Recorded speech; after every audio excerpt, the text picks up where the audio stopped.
Hello and welcome to our Operation Floodgate 13. I decided to get my 3K, so I figured why not do all of our videos, talk about them, and give you all commentary about every single pull and situation we had, and things I can improve, and so on and so forth. So thank you all for checking us out. Enjoy, make sure you hit that subscribe and thumbs up, and I will talk to you all soon. Okay, now we're going to be pulling here on our 13 Floodgate. As you know, we're at 150 speed, so it's going to be a little faster when you're looking at it, but let's talk about it. So what we're going to do here is we're going to be doing our regular large pull, first pull here in Floodgate, continuing to sidestep all of the sword blades, trying to not get hit with the frontals as we're doing heavy AoE to this group of mobs. We're going to continue to knock them and stun them so that they end up not being able to do too much damage to us. And we're trying to continuously spread out. And if you're asking yourself why are we spreading out, because the saw blades can end up spawning underneath us and can end up causing a problem. Even though we did lose our tank here, we were able to take care of most of the stuff here. Most of the stuff was on me while I had a turtle up, so it wasn't a full wipe. We did have 2 deaths, but we were able to continue to take down the annoying parts of this pull, and we got very, very lucky. Now, after this, we're going to end up killing this one spider, which we normally don't get, but we ended up getting it this time. And then we're going to end up following up, and we're going to continue to pull this next group here that is walking pretty much into the main group. This was an accidental pull, which we normally don't grab, but it was easy because we really have a lot of AoE DPS throughout this whole entire time. And as you can see here, we never even dropped combat yet. So we're going to end up DPS in this group, trying to continue to interrupt the snipers, which is a big problem, and continuing to sidestep the saw blades. So we end up taking care of that. Watch your frontal from the flamethrower as it goes in a clockwise motion, and we're going to end up killing that. We're going to end up hitting that crate. We're going to continue forward. Now, the biggest issue with Floodgate for me personally is that you just have to have a massive amount of awareness of what is going on and what is going on around us. And sometimes, I end up missing that. But this time I'm going to show you, we end up pulling that first group, we end up pulling all of this here, and we end up grabbing the group on the other side. We try to get that scaffolding down so it's easier to AoE the architect, and we're going to continue to DPS this whole group.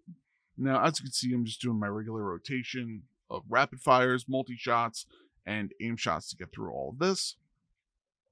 And we're going to end up working on that, and we're going to go push through. And this dies pretty quick. As you can see, our DPS for AoE is pretty good. So I wasn't too worried that we were gonna not time this key. So I just tried to make sure I focused and dialed in to make sure that I ended up taking care of it as much as I possibly could this whole time. Now, as you can see, we pull that, we deal with that, and now we're going to go up here. Now, we're going to pull all 3 portions of this. So we're going to pull the 2 mobs in front of the stairs, and we're going to end up pulling that 4-pack of machines that are flying around, and we're going to end up trying to interrupt and stun and do everything we could possibly do to make sure that those shots don't get off. Being careful of the inspectors. The inspectors teleport behind a person, and they'll end up doing a frontal cone, which will actually do a lot of damage to your group, so you want to make sure you're not standing there. So we're going to end up staying away from the AoE bombs, and we're going to end up continuing to pull in this fashion. Now, we're going to go through it all, and we're going to run up the stairs here, and we're going to pull the boss. So we end up pulling the boss itself. We put him in this corner so we can maximize our damage time as we're walking away. So we just continue to try to do our AoE type DPS to all of the mobs here, because we just want to make sure that they all go down. And the ads that are with the boss are probably more of a problem for the DPS than anything else. The boss itself really is just a main issue on the tank when it comes out of its phase 2 mode. So here, jump starts. We end up going in the AMZ to take some of the damage. We end up using defensives and personal heals to get through it because it does a lot of damage, and then it puts that AoE spark on the ground. And now, as you can see here, back at it with the ads. Now, I'm lucky enough that I have a lot of AoE spells like volley and multi-shot and things like that. So I try to make sure I don't die from that because I'm just too close. Next time, you got to get a little bit of range to that, and then you can just jump out of the way or walk out of the way. And that's an experience thing that you'll learn over time how much distance you need. We try to make sure we're walking like this against this far wall, I can say, because you have enough space to move around. Now we're interrupting the sonic booms. Well, I should say we're interrupting the ads, so that happens. We're going to use defensives and heals again here to get through. As you can see, a cocoon is set actually on the mage DPS. And we're going to keep going here. Now, we're going to pull these mobs, and they're going to continue to do that while we're prepping for the rest of the ads.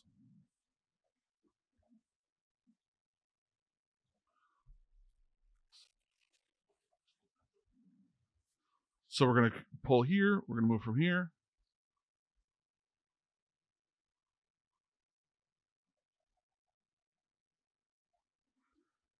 And we're going to go into the AMZ again. I end up dying because I just didn't have anything else in me. I get res to help finish up the pack, but I get resed in one of the sparks. And we're going to end up taking out the boss here.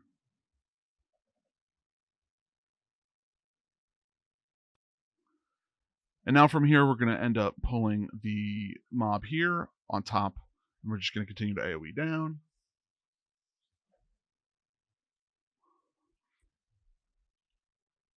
Now, the Blood Warper is the problematic ad in this one group. So you want to make sure you're interrupting. When the warp blood comes up, you want to make sure you use defensive. Or you want to make sure you DPS it down before you end up having that problem. And now we're going to prep to go towards the second, well, not, I wouldn't say second boss, but we're going to kill these ads so we can get to the teleport to the other side. We end up pulling those 2 mobs and these 3 mobs, and then the mobs on the far side here, and we end up AoEing it down. The damage here is very difficult to deal with, especially with having, with having the damage being thrown around because of the absorb shield and so on and so forth. So we're going to end up watching it very, very intently. Making sure we take care of the aim shots, watching the RPGs here.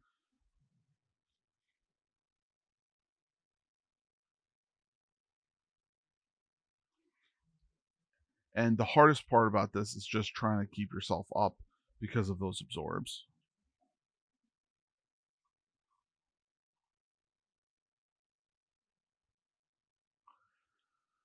We hit the bullseye perfect, and now we're going to be doing the pull here of the architect, the 2 contractors, and we're going to end up DPSing that scaffolding down. Once the scaffolding is down, we're going to proceed forward. We're going to pull him into the next group, and we're going to end up pretty much doing the same thing. I ended up pulling aggro from the architect, and they didn't end up getting it back, so I died. So I just had to run back, which wasn't too bad because a lot of this stuff was already killed, and I just have to hop across the water. So I just try to make sure I'm watching myself and I hop across the water accordingly. You don't need to use the walkway because you can hop up there. And I'm back in a second, able to get right back into the damage portion of this. So now we have the double architects. One architect goes down pretty easy. And we just pull them up into the next ad group. Now, normally we end up pulling the whole entire group up top right off the bat. But because we end up getting so many extra mobs in the beginning, we didn't have to do that. So right here, we're ending up dealing with just pretty much the shredding saw blades.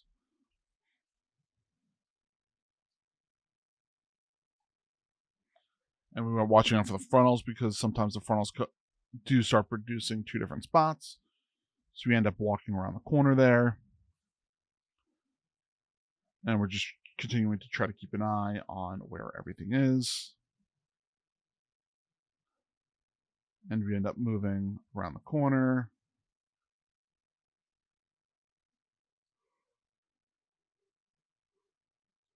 And just continuing to sidestep. As you can see there, we pulled in the contractors from the corner, killed them, and we're going to go up top.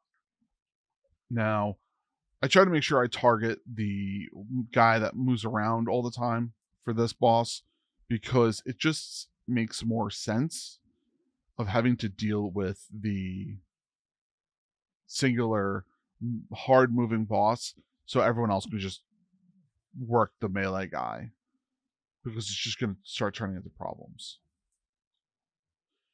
And on these charges, the third one is always the tank, so it's just something to note.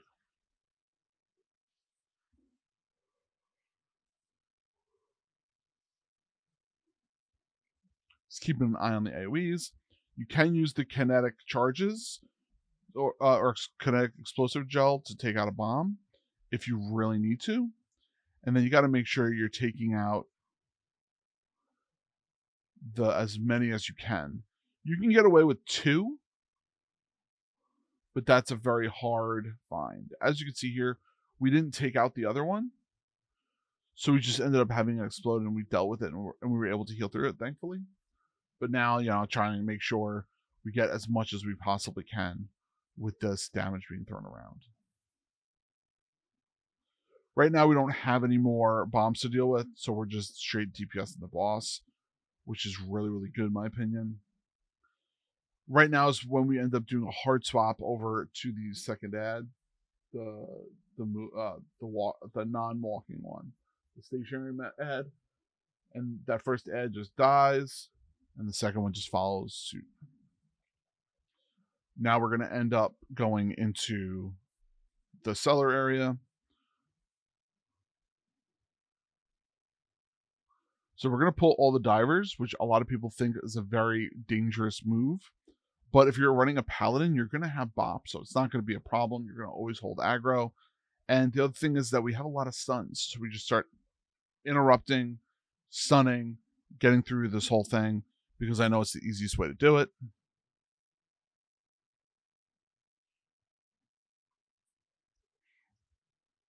So we're just going to continue DPS here. We're going to interrupt and go forward.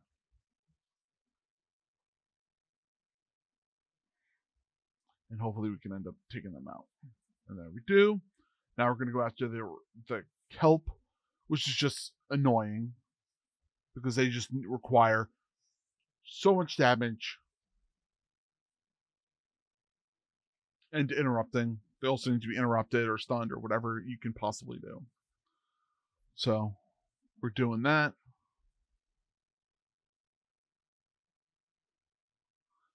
We're just going through it. Got that down. Now we're going to go after the big guys.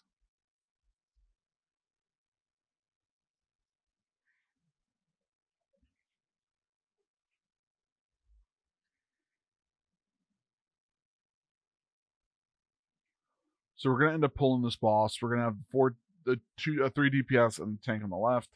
Usually you're going to have the healer on the right side away from everybody else. Ours does not do that because it's easier just for Mistweavers to heal the group that way. And now we're just going to walk back and forward, like forward and backwards, depending upon the side ones. And if something is going to come at us from straight ahead, you always sidestep to the left. Just like you did with the mudslide, you always sidestep to the left. So we end up doing that, and we're just going to deal with more AoE here. We get the AMZ, which is definitely helpful for me at least.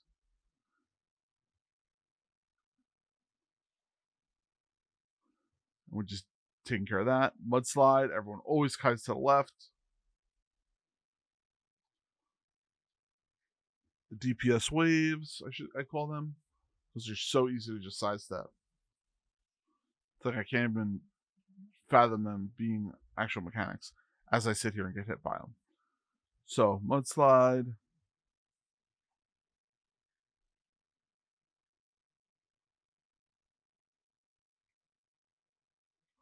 He really does hit the main tank very hard.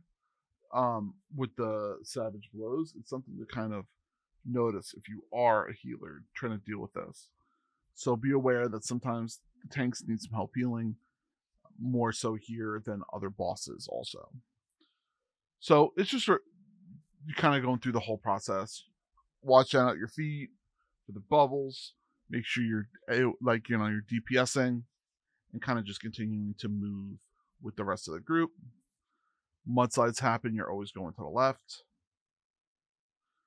And you try to heal yourself on a regular basis. Don't think that the healer or the tank is going to be the one healing you. And then we end up taking that boss down, and we're going to come down. We end up line of sighting Bubbles here, because the first move that Bubbles does is going to be right here on this corner. So we end up pretty much trapping Bubbles here on the side so that they're not thrown all over the place. I'm dealing with that. And you're going to worry about the bubble burps. And we're going to AoE here. You're going to want to watch your toes. Watching frontals. Now you can use immunities like Turtle, Divine Shield, things like, or I should say, yeah, Divine Shield to break those bubbles to make it easier for the group. So just be aware of that as you're going through. And now Bubbles is gone. Now we're going to pull, once we get over this bridge here, all of the ads kind of in the close vicinity, and the Electra also. Now, some people sometimes question why we pull the Electra.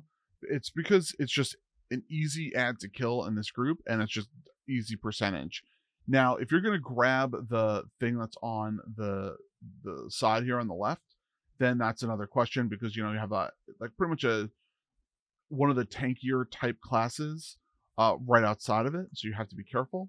But now we're going to go after the inspectors, which is really easy, and then we're going to proceed forward. So as you can see there, the guy's sleeping on the side. Here's the two Electras we're going to bypass, and now we're going to end up getting into this little small group here, and the big group up top. Pull it all together, AoEing it down, pretty smooth, quick, and easy. So we end up doing that. Watching out for frontals. Making sure we're interrupting, stunning, whatever we can end up doing for the Electras, because those are the ones that are doing a decent amount of damage. Then the jump starters are the other things that are going to be doing a lot of damage, and essentially you just AoE the rest down with the jump starters and such. So we end up doing that, and we're going from there. And now we have the last two jump starters, which will give us our last percentage. Now, as you can see, our percentage is a little higher than normal, but that's just something that has been happening. So we pretty much, for me, I just single target one and just go blast on it, because I can't continuously go around to each of the other ads to AoE, because they just don't work. The only time it does work is if I do use volley, because it'll allow me to get trick shots off of it. So we end up doing that. End up working around the rest of them.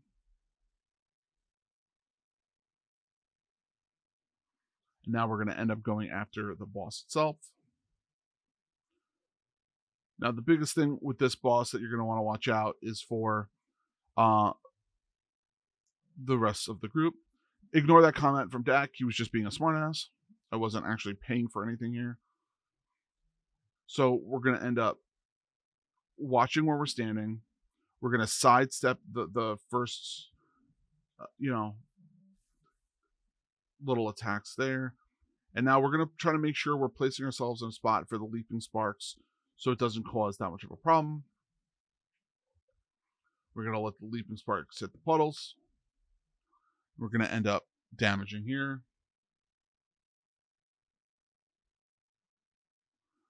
I'm trying to use defensives when the Giga Sparks come out, or Giga Zaps. Now we're going to sidestep the AoEs. You just got to sidestep them left or right, just a little bit. And then after that, you're fine.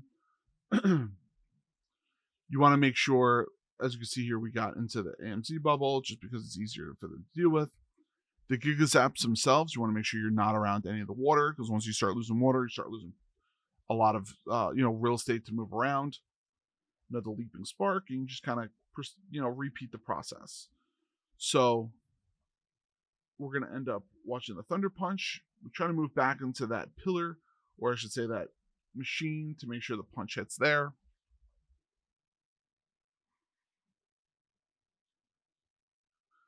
Rapid fires, all that fun stuff. So he's going down, and he's going down relatively at a decent pace, which means we should have him down in about a minute. So I'm trying to keep myself alive during this whole entire fight, because he definitely does do a lot of damage to not only me, but everybody else in the group.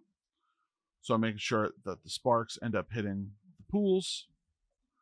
Now we're going to get to the boss again. It's got 16%, 15%. It's going down pretty quickly. Turbocharge has started.